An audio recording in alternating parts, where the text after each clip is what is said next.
In keeping with the season, I share with you a ghost story that happened to me.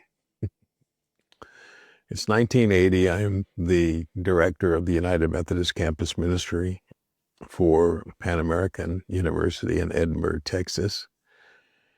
I had been there about 6 months when I needed to submit a report to the Southwest Texas Conference Board of Higher Education and Campus Ministry to continue funding the ministry there in Edinburgh.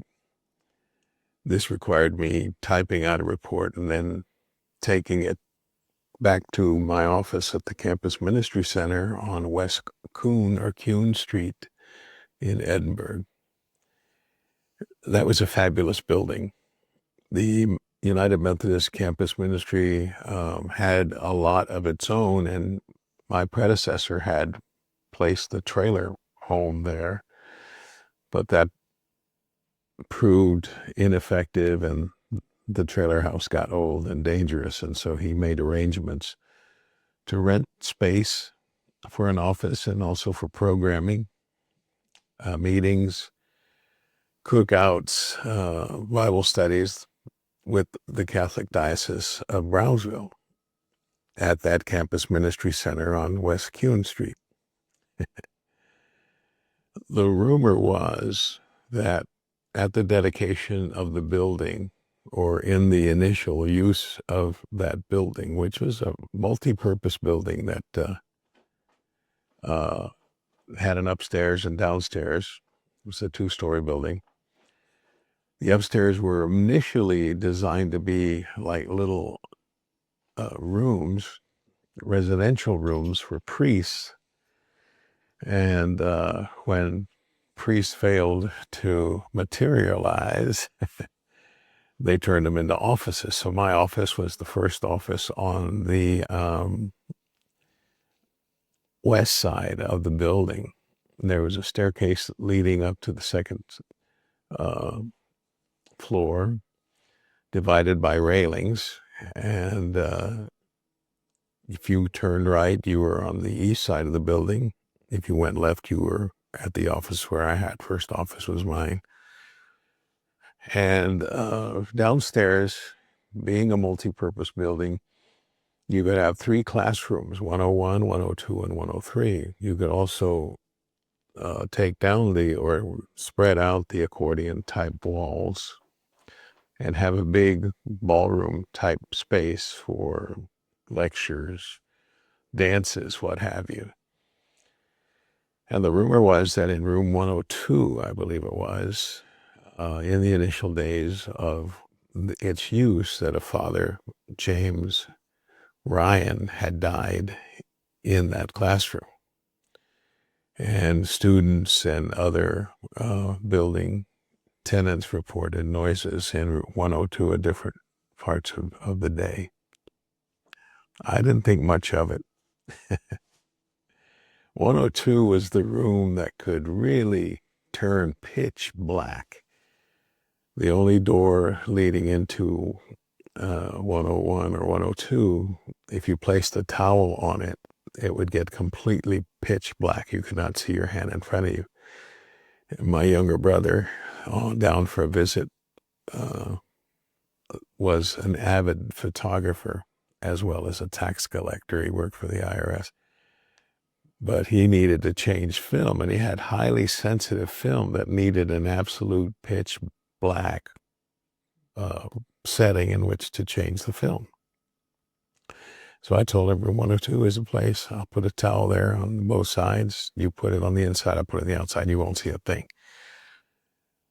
Didn't bother to tell him of the ghost that may be in that room. And so he went in there, and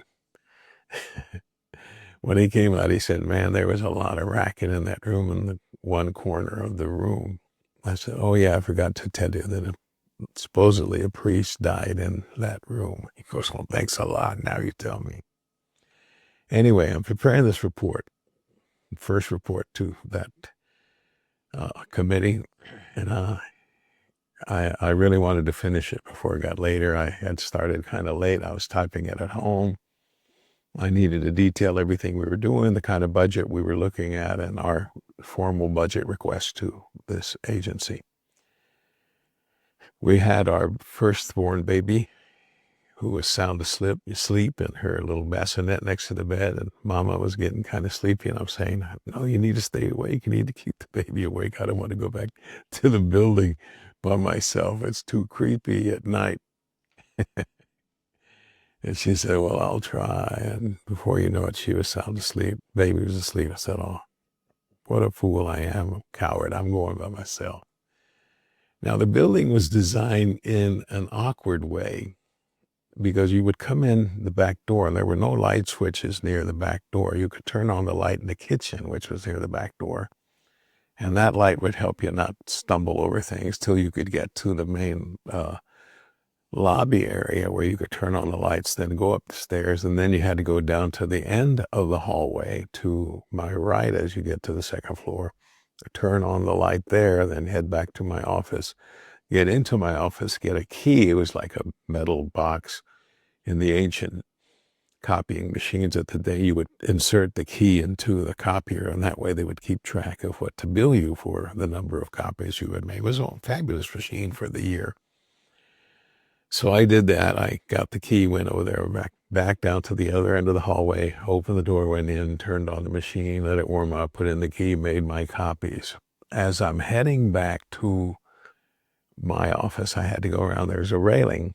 Otherwise, there would just been a hole in the ground leading to the stairs. And I had to go around the railing, around the other railing to get to my office. As I'm about to open the door to my office, right in my ear, no one else in the building, completely empty. As far as I was concerned, a male voice said, Jim, Jim.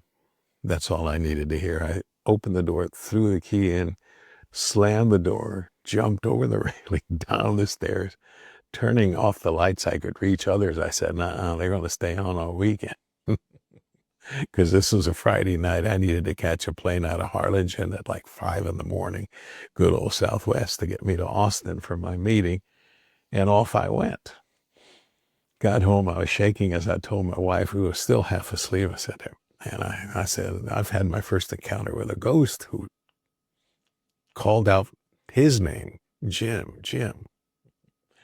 She laughed, said, that's scary. I said, yeah, it is. Went to my meeting, came back Monday. We had a downstairs receptionist who she said, boy, this place was really creepy Friday night. I had to work late and I was here. And she said, and my crazy boyfriend kept calling me to make sure I was still alone. She was dating a guy that was super possessive and didn't want her to be with any other guy, even at work, stay away from the guys, that kind of guy. And she said she had the call director, which was this little unit next to the multi-line system that we had at the building, that would indicate whose phone was being used. And, if I picked up to make a call, it would light up on her call director. In case somebody called, she'd say, well, I'm sorry, that number is in use right now, or call back later. May I take a message? She said, as my boyfriend is talking to me, she said, someone kept picking up the line. And all I could hear was static, and a very staticky man's voice. And I couldn't understand what he was saying. I said, well, let me tell you my story. She said, oh, no. She said, that's it. I'm never working late in this building again. So what are your ghost stories? You want to leave some comments down below and tell me about your ghost stories? That was my ghost story, and I'm sticking by it. God bless you all.